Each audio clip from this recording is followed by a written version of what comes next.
নমস্কার বন্ধুরা, এই শুভ সকালে বৃষ্টি ভেজা দিনে আপনাদের সবাইকে আন্তরিক প্রীতি জানিয়ে আমি আমার ব্লগটা স্টার্ট করেছি। বন্ধুরা দেখুন, আজকে দেখি ঘুম থেকে উঠে আমার বাড়ির সামনে বাড়িতে একটা বেল ফুলের গাছ হয়েছে।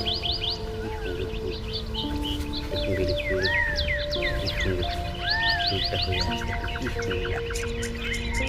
হাওয়ায় দুলছে, আমার মনে দুলে উঠছে তার সাথে। কত সুন্দর সুন্দর ফুল হয়েছে, কী সুন্দর লাগছে। গাছটা নতুন ফুল ফুটেছে, বর্ষা পড়েছে আমাদের এখানে। ফুলটা ফুটে উঠছে, তো আমার খুব ইচ্ছে ছিল আপনাদের এই নিউ ব্লগটা আপনাদের দেখানো, তাই আমি দেখাচ্ছি। গাছের পাতার সাথে ফুলের যে কম্বিনেশনটা এত সুন্দর, কি বলবো। তাই আপনাদের দেখাচ্ছি কি সুন্দর হচ্ছে এই ফুলগুলো। আবার কড়িও এসছে, দেখুন দেখুন কী সুন্দর কড়ি এসছে। এটা কড়ি এসছে, দেখুন এই কড়ি এসছে, কী সুন্দর কড়ি এসছে। কড়ি এসছে, যে কড়ির পাশেও কড়ি আছে, পাশে এই কড়িও এসছে।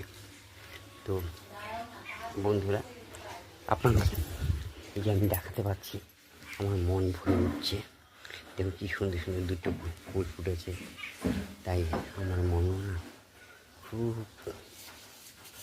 মানে কী বলবো, আমার মনটাও খুব মানে ভালো লাগছে। দেখুন, প্রথমে আমি এই গাছটাকে কী করেছি, ছোট্ট একটা ডাল নিয়ে এসে লাগিয়েছি। লাগানোর পর একে যত্ন করছি, গোবর টোবর দিয়ে সব যত্ন করছি। তারপরে আস্তে আস্তে আস্তে এই বর্ষাতে কুড়ি এসছে, এবং কুড়িগুলো এত সুন্দর, আর এর যে গন্ধ এত সুগন্ধি, মানে পুরো বাড়িটাকে একদম ভরপুর করে দেয়। তো এটা তো আমি তাকে দেখাচ্ছি, দেখুন আরও কুড়ি এসছে। তো বন্ধুরা দেখুন কী সুন্দর লাগছে, আর এই জন্য এত সুন্দর লাগছে, দেখ কী বলবো, দেখুন কী সুন্দর সুন্দর লাগছে। তাই আপনাদের দেখাতে পেরে আমার খুব ভালো লাগলো।